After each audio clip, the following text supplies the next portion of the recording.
So hello बच्चों, you are most welcome to your own YouTube channel Nikhil Classes. This is your instructor Nikhil Sir back with another video lecture and with another very interesting topic which is trigonometric ratios.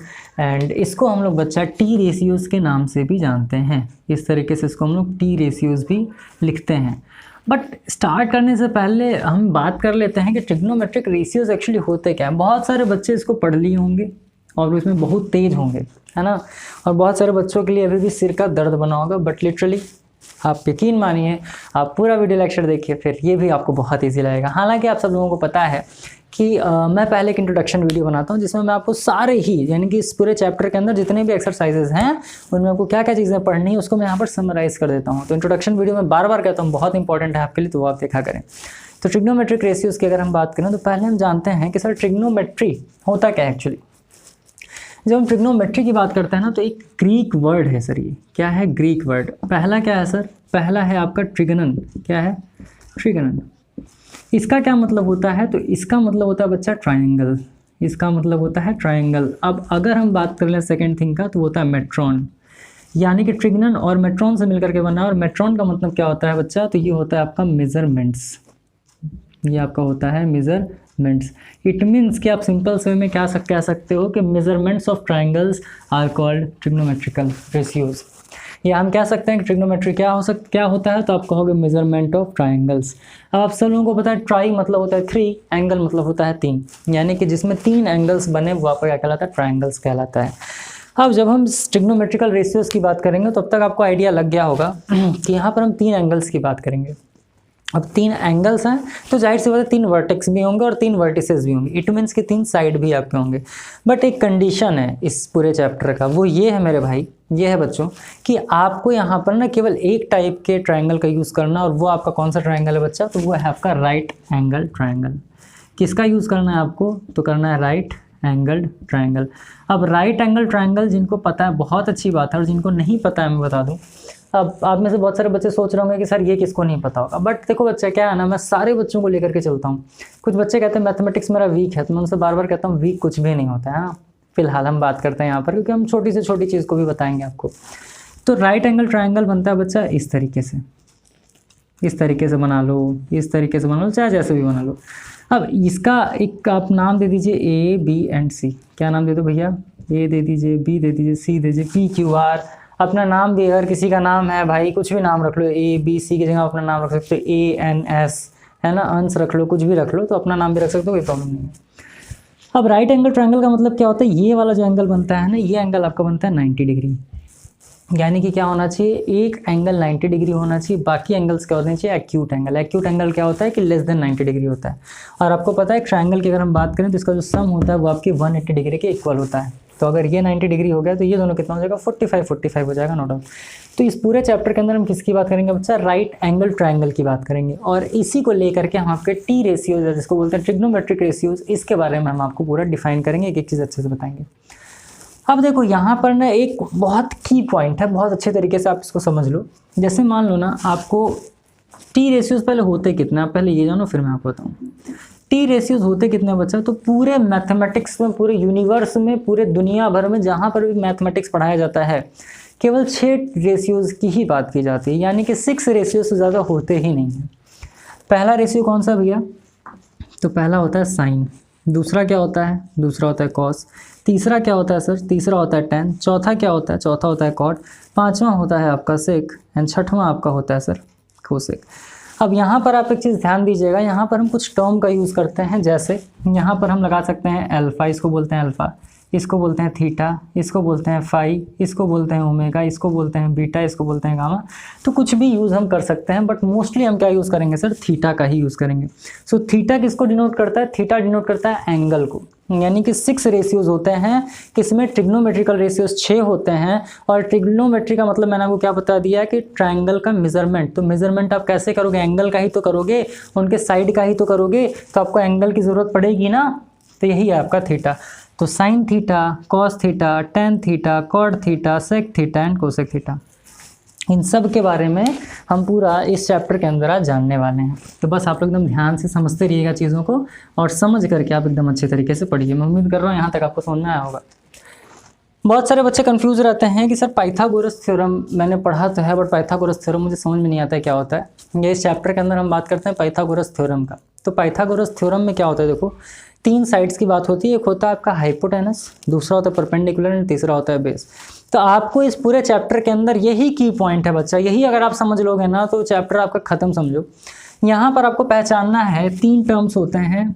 एक आपका होता है hypotenuse, तो आपको बस ये समझना है कि हाइपोटेनस क्या होता है, फिर बेस क्या होता है एंड परपेंडिकुलर क्या होता है। और इससे भी ज़्यादा जानना ये है बच्चा आपके लिए इंपॉर्टेंट कि होता कहाँ पर है। हाइपोटेनस बेस परपेंडिकुलर हम जानते तो हैं, बट ये होता कहाँ पर है ये भी इंपॉर्टेंट है जानना। तो एक चीज़ आप समझो, जहाँ पर भी राइट एंगल बनेगा, जहाँ पर भी राइट एंगल बनेगा, इसका ठीक अपोजिट वाला साइड यानी ये वाला साइड आपका क्या कहलाएगा, हाइपोटेनस। ये ऑलवेज क्या कहलाएगा सर, हाइपोटेनस। इसके ठीक अपोजिट वाला साइन यानी जहाँ पर राइट एंगल बनेगा उसके ठीक सामने क्या बनेगा सर यहाँ पर, तो ये आपका बन जाएगा हाइपोटेनस। ये आप याद रखना। अब ट्रायंगल आपका भले ही इस टाइप से बन जाए, ट्रायंगल आपका मान लो ऐसे बन जाए, कहीं से भी ऐसे बना दे और ऐसे बनाने के बाद यहाँ पर आपका इस तरीके से राइट एंगल बना दे, तो ये आपका नीचे ठीक क्या हो जाएगा, ये आपका हाइपोटेनस हो जाएगा। यानी कि जहाँ पर भी आपको ये एंगल दिख रहा है तुरंत उसके ठीक सामने क्या हो जाएगा, आपका हाइपोटेनस। तो आप याद रखना। और हाइपोटेनस क्या होता है सर, सबसे बड़ा वाला जो साइड होता है उसको हाइपोटेनस बोला जाता है। अब सेकेंड थिंग, अगर हम मान लो बात करते हैं जैसे ये ग्राफ है, तो यहाँ पर मान लेते हैं एंगल हम थीटा या ए ही मान लेते हैं। आप थीटा एंगल मान लो या ए मान लो, कोई दिक्कत नहीं है। अब यहीं पर अगर आपको बोल दिया जाए भैया कि साइन ए का मतलब क्या होगा, एंगल, तो थीटा यहाँ पर बनेगा। यानी जिस एंगल की बात करेगा, ध्यान समझिएगा, ये 90 डिग्री के ठीक सामने क्या होगा, हाइपोटेनस। लेकिन जिस एंगल की बात करेगा, जैसे साइन ए, इस एंगल की बात करेगा तो इसके ठीक सामने वाला जो साइड होगा भैया, ये आपका क्या होगा, ये आपका ऑलवेज होगा परपेंडिकुलर। अब इसमें अगर आपकी बात कर दे कि साइन सी की बात कर देगा, यानी कि किस वाले एंगल की बात कर रहा है, सी वाले एंगल की बात कर रहा है, तो थीटा आपको कहाँ पर लेट करना है सर, थीटा आपको यहाँ पर लेट करना है। तो परपेंडिकुलर कहाँ पर हो जाएगा, परपेंडिकुलर आपका यहाँ पर हो जाएगा। क्लियर। अगर मान लेते हैं यहाँ पर इसका नाम देते हैं पी क्यू आर, और यहाँ पर अगर आपको दे दिया find the value of sine R, तो आर का मतलब क्या होगा कि एंगल कहाँ पर बन रहा है सर, यानी किस एंगल को लेना है, इस एंगल को लेना है। तो परपेंडिकुलर क्या हो जाएगा सर, ये आपका हो जाएगा परपेंडिकुलर। ये चीज़ पहले आपको क्लियर है। और जो तीसरा बचेगा वो आपका क्या होता है भाई, एडजेसेंट साइड। एडजेसेंट को हम लोग बोलते हैं नेक्स्ट, और वही आपका क्या होता है, बेस होता है। आ रही बात समझ में। यानी एक साइड होता है हाइपोटेनस, दूसरा होता है परपेंडिकुलर, तीसरा जो होता है उसको बोलते हैं एडजेसेंट, या उसी को हम क्या बोलते हैं, एडजेसेंट मतलब होता है नेक्स्ट, तो वही आपका क्या कहलाता है, बेस कहलाता है। अब समझो इस तरीके से, जैसे मान लीजिए यहाँ पर मैंने एक ट्रायंगल इस तरीके से बना दिया, इसका नाम मैंने दे दिया x, इसका नाम दे दिया मैंने y, इसका नाम दे दिया z, और इसको क्या मान लिया हमने, 90 डिग्री मान लिया। इसको क्या मान लिया, 90 डिग्री। तो तुरंत आपके दिमाग में आना चाहिए कि इस ट्रायंगल के केस में ये क्या हो जाएगा सर आपका, तो आप कहोगे सर ये आपका हाइपोटेनस हो गया, यानी एक्स जेड आपका क्या हो गया सर, हाइपोटेनस। तो आप क्या कहोगे, hypotenuse is equals to X Z वाला साइड आपका क्या होगा, हाइपोटेनस। सेकंड, अगर हम बात करें कि आपको साइन एक्स की वैल्यू बताओ, तो साइन एक्स की वैल्यू का मतलब नीचे क्या होगा, परपेंडिकुलर, यानी ये क्या होगा सर, परपेंडिकुलर। तो परपेंडिकुलर किसके इक्वल हो जाएगा, वाई जेड के इक्वल हो जाएगा। और इसका एडजेसेंट यानी जो बच रहा है वो आपका क्या हो जाएगा, बेस, और बेस किसके इक्वल हो जाएगा, तो एक्स वाई के इक्वल हो जाएगा। आ रही बात समझ में। इतना पहले आप समझो। अब इसी ट्रायंगल में मान लेते हैं कि मैंने एंगल यहाँ पर ना रख करके मैंने एंगल यहाँ पर रख दिया z पर, तो ये जो बेस था आपका, क्योंकि यहाँ पर थीटा एंगल बन रहा है, तो ये बेस आपका क्या बन जाएगा, परपेंडिकुलर बन जाएगा, और ये वाला साइड क्या बन जाएगा, आपका बेस बन जाएगा। मैं उम्मीद कर रहा हूँ आपको समझ में आया होगा। नहीं समझ में आ रहा तो कोई दिक्कत नहीं है, हम कुछ क्वेश्चंस करेंगे एक्सरसाइज के, तो सारी चीज़ें आपको बहुत अच्छी तरीके से समझ में आ जाएंगी। बट हम पहले टी रेशियोज़ के बारे में जानेंगे कि जो ट्रिग्नोमेट्रिक रेशियोज़ होते हैं उनकी वैल्यूज़ को आप कैसे निकाल सकते हो, या उनको आप याद कैसे कर सकते हो। फिर हम पाइथागोरस थ्योरम की बात करेंगे, और इस पूरे चैप्टर के अंदर पाइथागोरस थ्योरम बहुत ही ज़्यादा इंपॉर्टेंट टर्म है, और पाइथागोरस थ्योरम को ही आपको समझना है कि वो होता क्या है। और आपके पूरे बुक में एक चैप्टर भी दे दिया है पाइथागोरस थ्योरम, तो वो भी आपको पढ़ना है। और ये अगर आप जान जाओगे तो उसको करने में बहुत ज़्यादा दिक्कत नहीं होगी। तो पहले आप जानो कि ये जो टी रेशियोज़ होते हैं, यानी कि ट्रिग्नोमेट्रिक रेशियोज जो 6 होते हैं, इनके बारे में पहले आप इंपॉर्टेंट चीज़ें समझो। इस आपके चैप्टर में टोटल 4 एक्सरसाइजेज दिए हुए हैं और इन चारों एक्सरसाइज में मैं आपको एक एक चीज़ बताऊंगा कि हर एक्सरसाइज के अंदर आपको किस तरीके से क्वेश्चंस को सॉल्व करना है। बहुत सारे बच्चे मुझे बोल रहे थे कि सर मुझे एक्सरसाइज ए और बी तो समझ में आ गया लेकिन सी और डी समझ में नहीं आ रहा, तो उसका रीज़न है तो वो भी मैं आपको बताऊँगा। और पढ़ो यार, कुछ टफ नहीं है, सब बहुत अच्छे समझ में आएगा। जैसे पी रेशियोज़ की बात करें तो मैंने क्या होता है, कितने होते हैं 6, sine theta, cos theta, tan theta, cot theta, sec theta and cosec theta. एक यहाँ पर याद करने के ट्रिक आता है बच्चा, और ये क्या होता है, तो ये होता है पी बी पी और ये क्या होता है एच एच बी। अब इसको आप कैसे याद करोगे समझिए, इसको आप सिंपल से याद कर सकते हो, पंडित बद्री प्रसाद हर हर बोले। फिर से याद करिए, पंडित बद्री प्रसाद हर हर बोले, और यहाँ पर SCT का मतलब क्या है, सोना चांदी तोले। याद करो क्या है, पंडित बद्री प्रसाद हर हर बोले, सोना चांदी तोले। अब यहाँ पर सोना से क्या मतलब आ गया सर, यहाँ पर आपका मतलब आ गया साइन। सी यानी चांदी से क्या मतलब आ गया सर, कॉस। और तोले का मतलब क्या होता है, टी, और टी का मतलब क्या होता है, टैन थीटा। तो sine theta, cos theta, tan theta. अब सोना चांदी तोले, ठीक। तो SCT का मतलब समझ में आ गया कि sign theta, cos theta, tan theta. तो आपको ये भी क्लियर होगा कि कौन कौन सा है। तो परपेंडिकुलर अपॉन हाइपोटेनस किसकी वैल्यू होती है सर, साइन थीटा की। कॉस थीटा की वैल्यू क्या होती है, बेस अपॉन हाइपोटेनस। और जबकि टेन थीटा की वैल्यू क्या होती है, परपेंडिकुलर अपॉन बेस होती है। जैसे मान लीजिए कि यहाँ पर मैंने एक ट्राइंगल इस तरीके से बना दिया, यहाँ पर हो गया 90 डिग्री, ये आपका हो गया PQ और ये आपका हो गया सर R, ठीक। अब आप ये देखो, अगर मान लीजिए मैं यहाँ से आपसे बोलूँ कि आप मुझे ये बताओ कि साइन P की वैल्यू क्या होगी, ध्यान से मुझे साइन P की वैल्यू क्या होगी। तो इसके ठीक सामने क्या हो जाएगा सर, आप कहोगे सर ये तो आपका हाइपोटेनस है, और साइन P यानी इस एंगल की बात करें तो इसके ठीक सामने क्या हो जाएगा, परपेंडिकुलर हो जाएगा, और इसके सामने क्या हो जाएगा सर, बेस हो जाएगा। तो आपसे अगर बोला जाए कि आप साइन P, कॉस P और टेन P का वैल्यू बताइए सर, तो आप कैसे बताएंगे, तो आप क्या कहेंगे, साइन थीटा की वैल्यू क्या होती है, perpendicular upon hypotenuse. Sine P की वैल्यू क्या होगी, P बाई एच यानी परपेंडिकुलर बाई हाइपोटेनस। परपेंडिकुलर किसकी वैल्यू है, QR की, और H की यानी हाइपोटेनस किसकी वैल्यू है, PR की। तो QR अपॉन PR। आ रही हो समझ में। कॉस P की बात करें तो कॉस P इसकी वैल्यू क्या होती है, बेस अपॉन हाइपोटेनस। तो बेस क्या है सर, PQ है, यानी कि बेस अपॉन हाइपोटेनस, पहले आप यहाँ पर लिख लेना।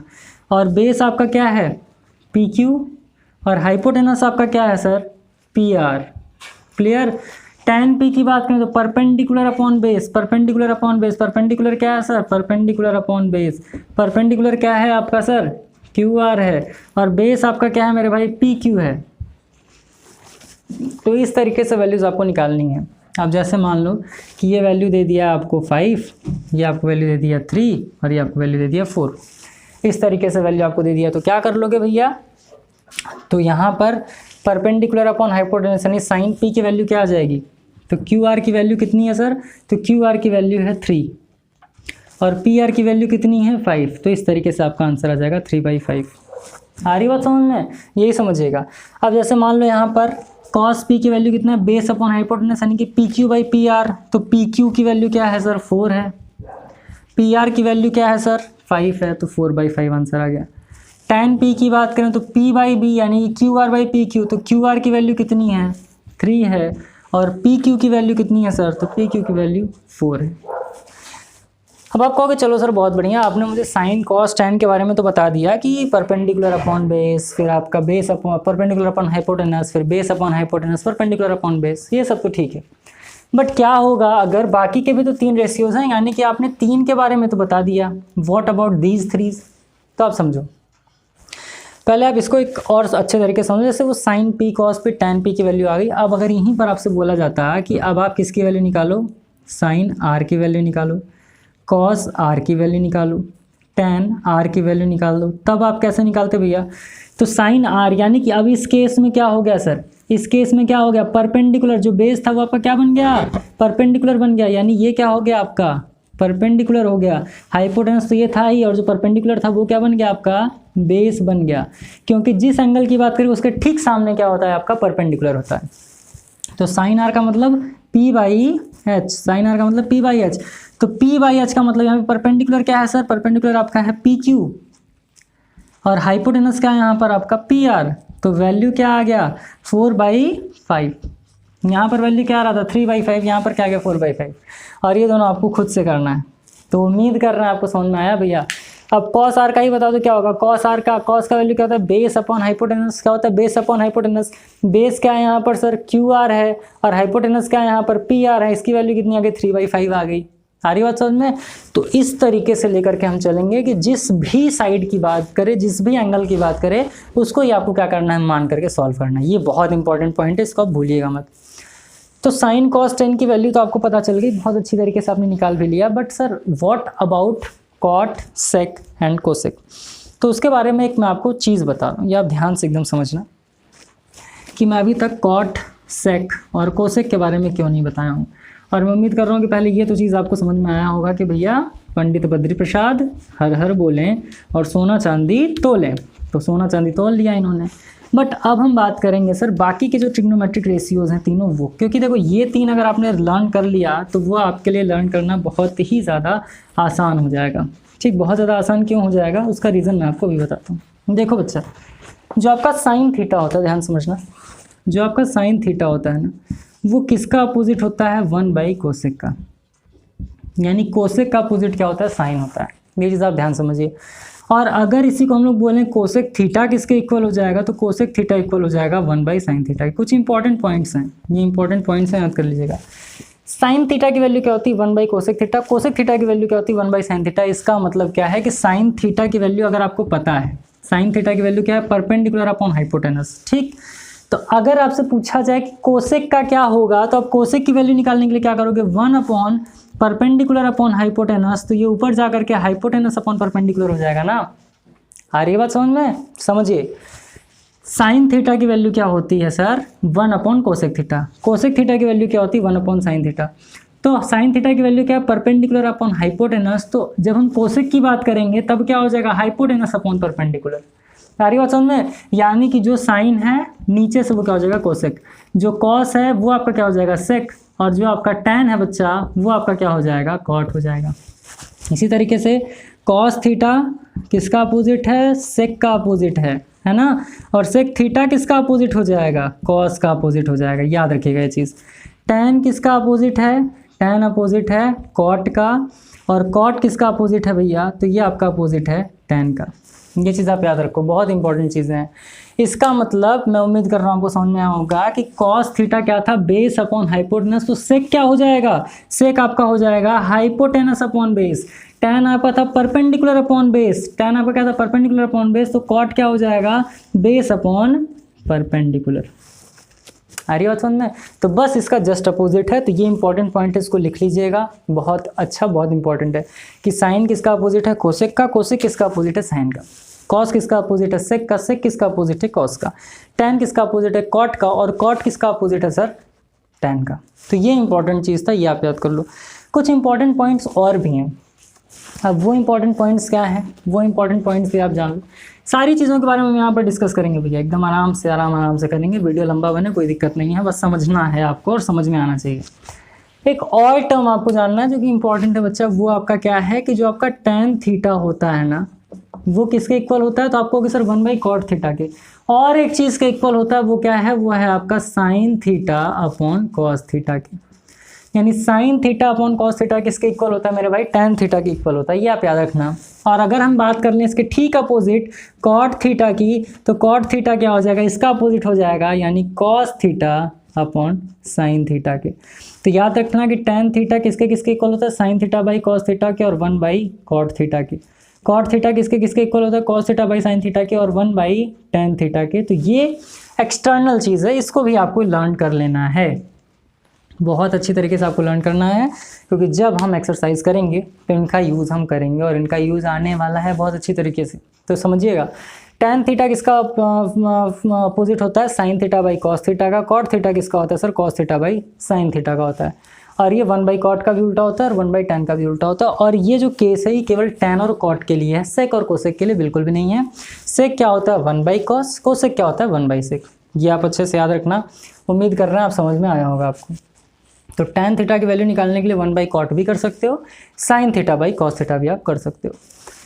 तो ये जो कुछ चीज़ें हैं ये आपके पहले एक्सरसाइज से रिलेटेड थी, और पहले और दूसरे एक्सरसाइज में जितने भी क्वेश्चंस आए हैं इससे रिलेटेड क्वेश्चंस होंगे, और वो क्वेश्चंस आप एकदम इजीली सॉल्व कर लोगे। चलो, और ट्रायंगल बना करके आप विशेष रूप से ध्यान दीजिएगा। एक बार फिर से मैं ट्रायंगल बना दे रहा हूँ। देखो, जैसे मान लो इस तरीके से ट्रायंगल बन गया आपका, ठीक।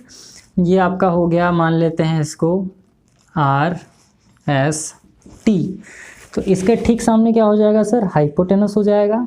अगर हम एंगल R की बात करेंगे तो ये परपेंडिकुलर, एंगल T की बात करेंगे तो ये परपेंडिकुलर। चलो हम एंगल T की बात करते हैं। तो ये आपका क्या हो जाएगा सर? ये आपका हो जाएगा परपेंडिकुलर, और एडजेसेंट साइड जो है वो आपका क्या हो जाएगा सर? बेस हो जाएगा। आ रही बात समझ में? तो यहाँ पर क्या हो जाएगा, अगर आपसे जो साइन थीटा की वैल्यू क्या है तो आप क्या कहोगे? Perpendicular upon hypotenuse. तो साइन थीटा क्या हो जाएगा? RS upon RT। Cos theta की बात करें तो बेस अपॉन हाइपोटेनस, यानी कि ST upon RT। Tan theta की बात करें तो क्या हो जाएगा? परपेंडिकुलर अपॉन बेस, यानी RS अपॉन ST। लेकिन जब कॉट की बात करेंगे तो ST अपॉन RS हो जाएगा। जैसे हम किसकी बात करेंगे सर? कोसेक थीटा की बात करेंगे तो कोसेक थीटा क्या हो जाएगा? H/P, यानी कि RT/RS हो जाएगा, यानी एकदम अपोजिट हो जाएगा। ये आप याद रखिएगा बहुत अच्छे तरीके से। अब चलो मैं आपको प्रूफ करके भी दिखा देता हूँ कि क्यों sine theta by cos theta is equals to tan theta क्यों होता है। तो एक प्रूफ है, आइए उस प्रूफ को भी कर लेते हैं, और प्रूफ को करने के बाद मैं आपको समझा देता हूँ कि क्यों ऐसा हुआ है, ताकि बाद में आप ये ना कहो कि सर ने प्रूफ कराया ही नहीं। हालांकि एग्ज़ाम में शायद ही ये पूछे, बट क्या पता अगर पूछ दे तो आपको तो सॉल्व करने आना ही चाहिए। तो आइए इसी में हम कर लेते हैं। तो ये इंपॉर्टेंट पॉइंट्स है भैया, इसको आप अच्छे तरीके से लिख करके याद कर लेना। प्रूफ कर लेते हैं। Proof that tan theta is equals to sine theta upon cos theta. आइए तो अब इसकी बात करें तो tan थीटा की वैल्यू क्या होती है? tan थीटा आपको पता है क्या होता है? परपेंडिकुलर अपॉन बेस होता है। ये आपका क्या हो गया? LHS, यानी ये आपको लाना है। RHS की बात कर लेते हैं। RHS क्या है? Sign theta by cos theta. आओ देख लेते हैं, sign theta upon cos theta. इस ट्राइंगल की बात करें तो साइन थीटा की वैल्यू क्या होती है? Perpendicular upon hypotenuse. तो परपेंडिकुलर क्या है सर? परपेंडिकुलर आपका है ये, और ये है आपका हाइपोटेनस। तो यहाँ पर कर लेते हैं परपेंडिकुलर अपॉन हाइपोटेनस। अब कॉस की बात करें तो क्या होता है? Base upon hypotenuse, base upon hypotenuse, B/H।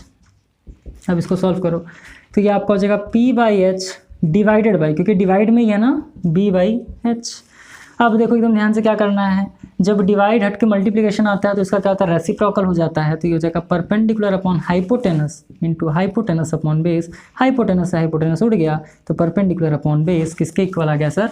ये आपके आ गया tan थीटा के इक्वल। तो बस इसी तरीके से ये आपका क्या हो गया? प्रूव्ड हो गया, यानी left hand side is equals to right hand side. But याद रखिएगा मेरे भाई कि tan theta is equals to sine theta by cos theta होता है, और इस तरीके से आप प्रूफ करके भी ला सकते हो। तो इसको आप एक क्वेश्चन के फॉर्म में लीजिएगा और अच्छी तरीके से कर लीजिएगा, क्योंकि ये वाला जो टर्म है आपके लिए इंपॉर्टेंट है कि प्रूफ करिए भैया कि कैसे tan theta sine theta by cos theta के इक्वल है। तो यहाँ पर आप इसको एकदम ईजिली कर दोगे। तो ये मैं उम्मीद कर रहा हूँ आपको समझ में आया होगा। तो ये आप अच्छे तरीके से लर्न कर लीजिएगा। कुछ और इम्पॉर्टेंट चीज़ें हैं। अब देखो, एक आता है आपका ट्रिग्नोमेट्रिक रेशियोज़ के टेबल। क्या आता है? ट्रिग्नोमेट्री रेशियोज़ के टेबल आता है, और वो जो टेबल होता है वो भी आपके लिए बहुत ज़्यादा इंपॉर्टेंट है जानना। तो उसकी वैल्यूज़ भी आपको लर्न करना बहुत इंपॉर्टेंट है।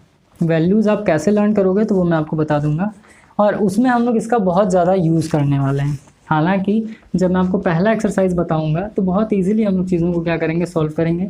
चाहे पहला एक्सरसाइज हो, दूसरा एक्सरसाइज हो, तीसरा, चौथा, कोई भी एक्सरसाइज हो, उसको हम बहुत अच्छी तरीके से कंप्लीट कर लेंगे। और आपके एग्ज़ाम्स क्योंकि आने वाले हैं तो भैया प्रिपरेशन आप बहुत अच्छी तरीके से करते रहिए। कोर्स का टेंशन मत लीजिए, वो ख़त्म होगा और धूमधाम से ख़त्म होगा। टेलीग्राम का लिंक मैं डिस्क्रिप्शन बॉक्स में दे दूंगा, वहाँ से जाकर के आप हमारे टेलीग्राम पेज को भी ज्वाइन कर लीजिएगा, क्योंकि वहाँ पर एग्ज़ाम के टाइम में मैं क्वेश्चन पेपर्स बना करके शेयर करता हूँ आप लोगों को। और जो क्वेश्चन पेपर होते हैं वहाँ से क्वेश्चंस बहुत सारे आपके एग्ज़ाम में फंसते हैं, तो उसको भी आप अच्छी तरीके से प्रिपेयर कर लीजिएगा। और ज़्यादा से ज़्यादा आप पढ़िए, जितना ज़्यादा आप पढ़ेंगे उतना ज़्यादा अच्छा आप कर पाएंगे।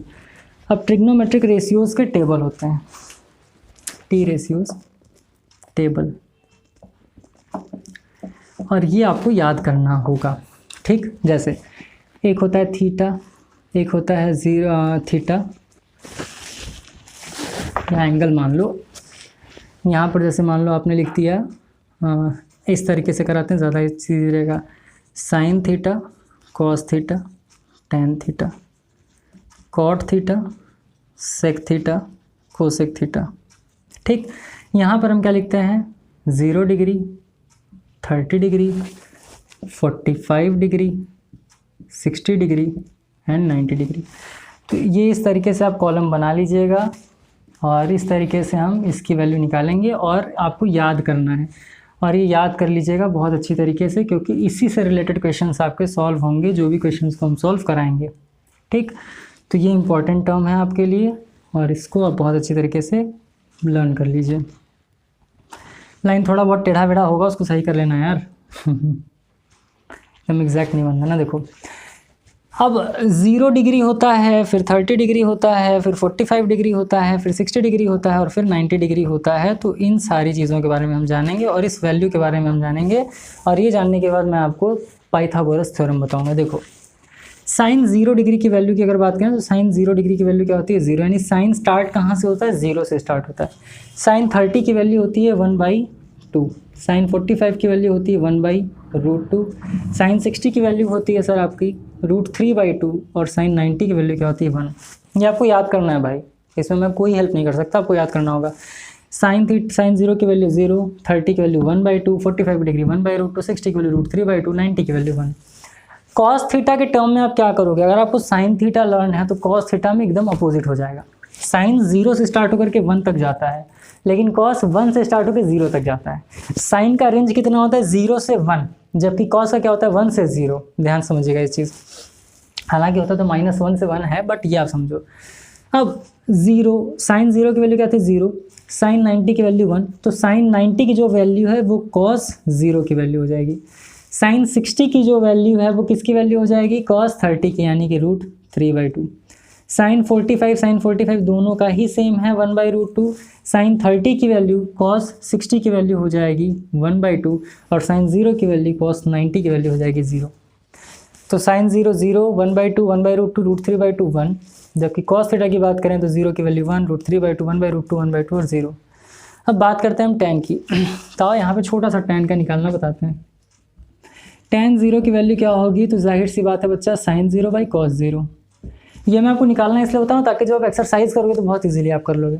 तो साइन 0 की वैल्यू कितनी होती है 0, cos 0 की वैल्यू 1, तो 0/1 की वैल्यू कितनी आ जाएगी 0। तो tan 0 का वैल्यू कितना आ गया 0। अब tan 30 की बात कर लें सर, tan 30 क्या हो जाएगा, तो ये आपका हो जाएगा sin 30/cos 30। आओ कर लेते हैं। sin 30 की वैल्यू 1/2, sin 30 की वैल्यू 1/2, cos 30 की वैल्यू सर √3/2, √3/2। तो 2 से 2 उड़ गया, ये कितना आ गया सर 1/√3, यानी कि आपके tan 30 की वैल्यू कितनी आ जाएगी 1/√3 हो जाएगा। क्लियर, अब समझो।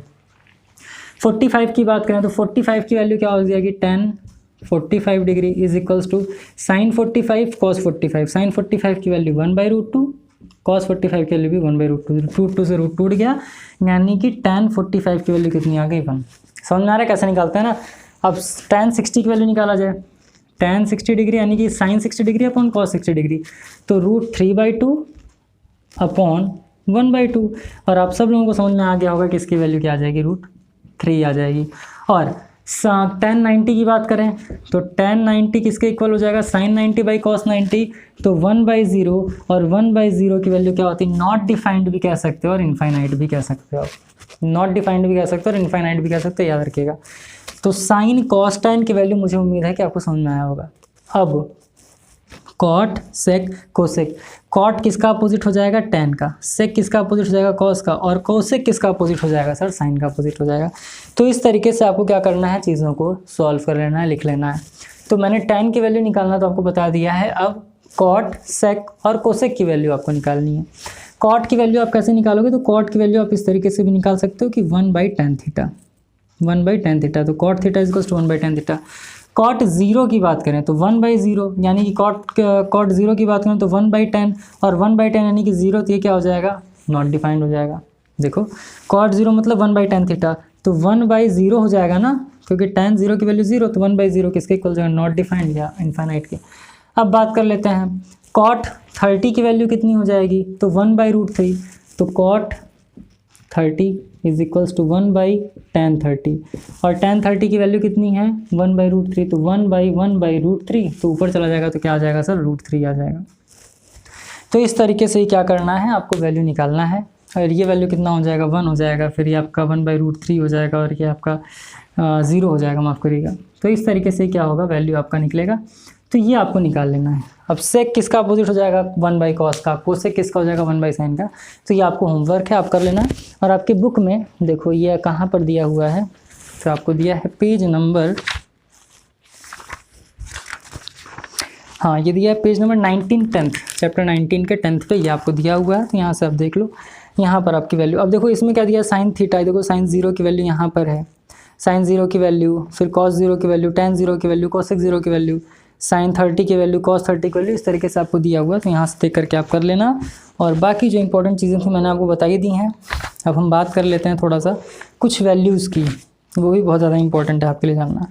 बट वैल्यूज़ की बात करने से पहले मैं आपको बता दूं पाइथागोरस थ्योरम के बारे में कि पाइथागोरस थ्योरम क्या होता है। तो ये रेशियोज़ आप अच्छी तरीके से याद कर लेना, क्योंकि बहुत इंपॉर्टेंट है ये, और एग्ज़ाम ओरिएंटेड है भाई, क्योंकि यहाँ से क्वेश्चंस आते हैं ना, आपको डायरेक्ट दे देगा कि sin 45 डिग्री प्रूफ करिए कि cos 45 के इक्वल होगा। तो किस तरीके से आएगा, तो वो सारी चीज़ें आपको करना होगा। तो ये आप आराम से कर लेना और पढ़ते रहिएगा, बहुत ज़्यादा इंपॉर्टेंट है आपके लिए। और जितना हो सके उतना आप पढ़िए, क्योंकि पढ़ना बहुत इंपॉर्टेंट है। और पाइथागोरस थ्योरम के बारे में आपने पढ़ा भी होगा कि पाइथागोरस थ्योरम होता क्या है। तो ये आपका होता है sir hypotenuse square is equals to perpendicular square plus base square ना। तो यहाँ से क्वेश्चन हम उठाएंगे और कुछ क्वेश्चन को लेकर के हम आपको बताएंगे।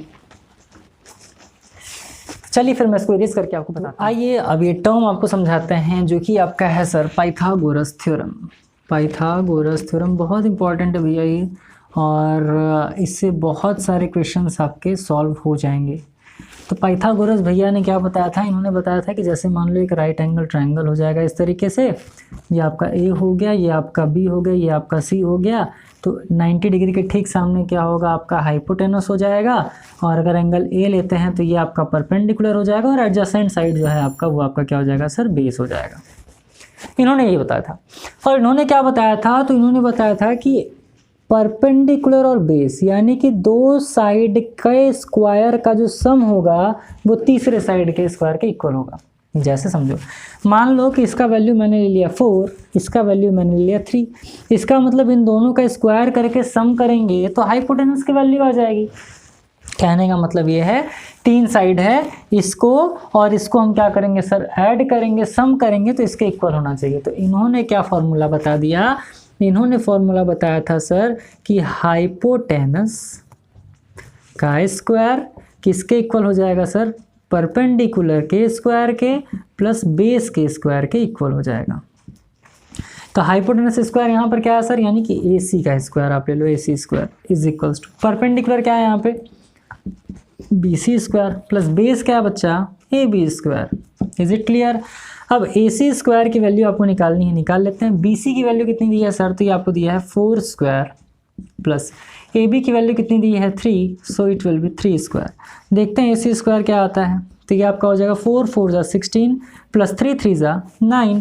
तो AC square is equals to कितना हो जाएगा सर 25। तो AC इज इक्वल्स टू आपको होता है रूट उधर जाता है तो क्या आता है सर, यानी स्क्वायर उधर जाकर रूट हो जाता है। तो AC की वैल्यू कितनी आ गई +-5।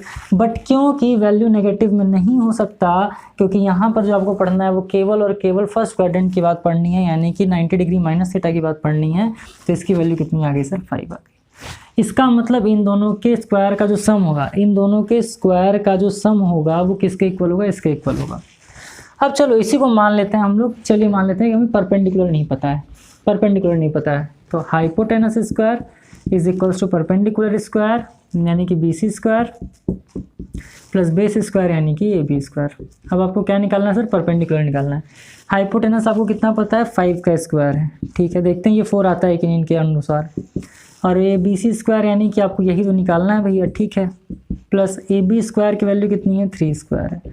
अब क्योंकि इसकी वैल्यू निकालनी तो इनको इधर भेज दीजिए, तो ये हो जाएगा 5 5 जो 25 और ये प्लस है इधर आकर के क्या हो जाएगा -9 इज इक्वल्स टू स्क्वायर। अब ये कितना हो गया 16 is equals to BC square. So BC की वैल्यू कितनी आ गई सर, √16 विच विल बी 4। आ गया ना। तो पाइथागोरस थ्योरम से आप ये निकाल सकते हो, एकदम इजीली फाइंड कर सकते हो कि दो साइड अगर आपको दी है तो तीसरा साइड किस तरीके से निकलेगा। तो ये आपका पाइथागोरस थ्योरम था। तो इस वीडियो लेक्चर के अंदर बहुत सारी चीज़ें आपने जान ली हैं जो आपके लिए जानना बहुत ही ज़्यादा इंपॉर्टेंट था। एक और टर्म की हम लोग बात कर लेंगे और उसके बाद फिर ये वीडियो लेक्चर हम ख़त्म करेंगे, because I know it's too long. But कोई ना, यहाँ पर इस वीडियो लेक्चर के अंदर आपको जो भी नॉलेज मिली है वो आपके पूरे एक्सरसाइज जो हम सॉल्व कराएंगे उसमें काम आएगा, और नेक्स्ट वीडियो लेक्चर से हम एक्सरसाइज को सॉल्व करेंगे। देखो यहाँ पर ना एक वैल्यू होता है sine 90 degree minus theta cos 90 degree, इसको आप याद कर लो, बस याद कर लो।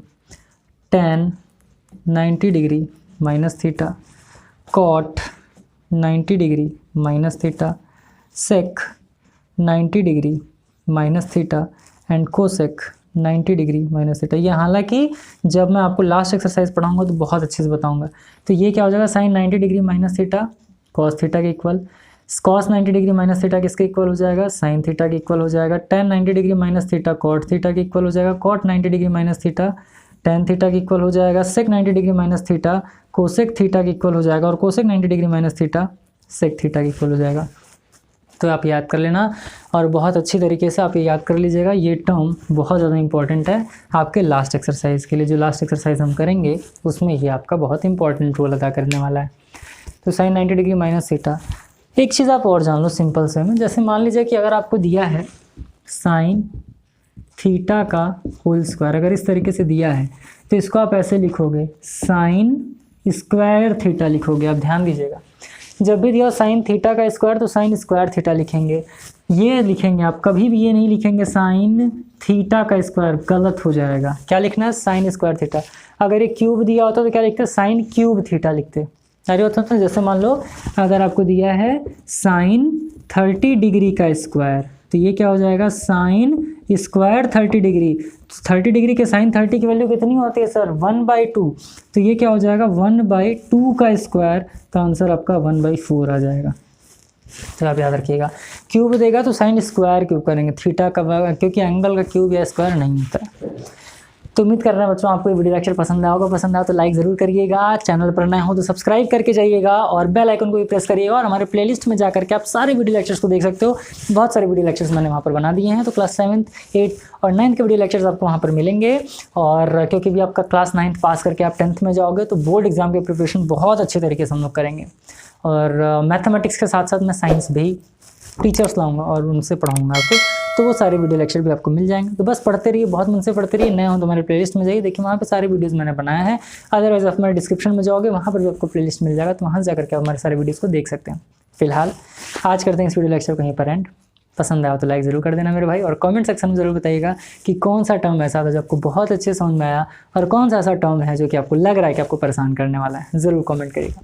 जल्दी मिलेंगे आपसे अगले वीडियो लेक्चर के अंदर, तब तक के लिए खूब खुश मस्त रहिए। All the best, thank you.